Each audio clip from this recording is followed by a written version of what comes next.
Magluto tayo ngayon guys ng binalot na tilapia. So mag-uumpisa tayo. Meron ako ditong isang tilapia.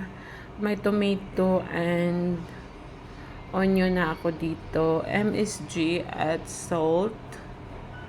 Ayan. Yan lang yung ano natin guys.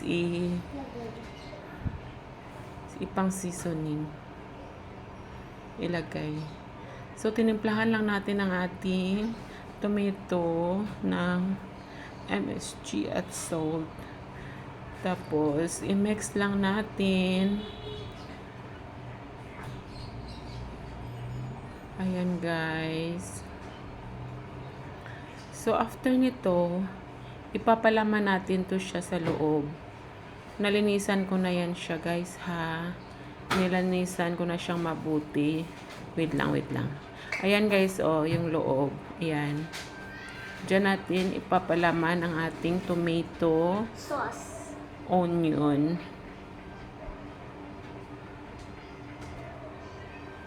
Ayan, ipalaman natin dyan lahat. Ipasok natin sa loob ng kanyang tummy.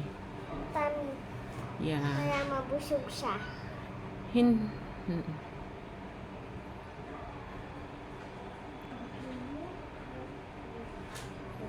Ayan.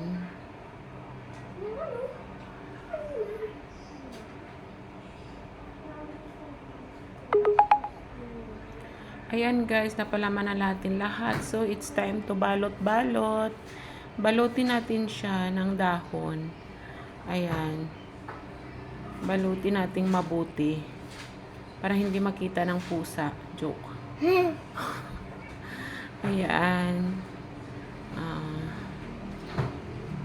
Isa agad.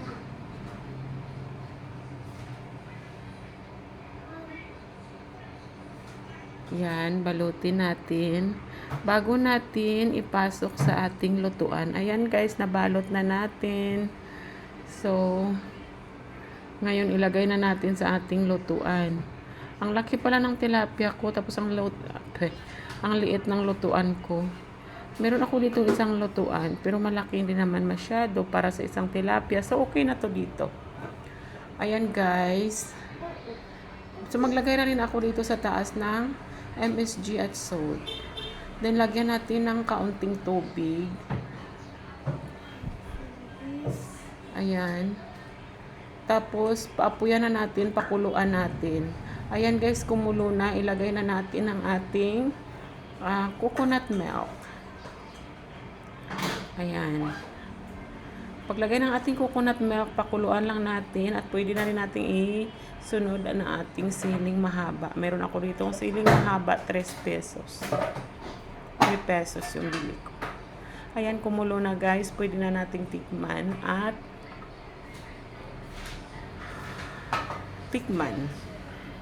Ayan. Sarap na ng lasa. Ayan na guys. Ito na ang ating binalot na tilapia. Thank you guys for watching. Ayan na guys. Oh, ang ganda. At ang sarap. Thank you guys. Bye.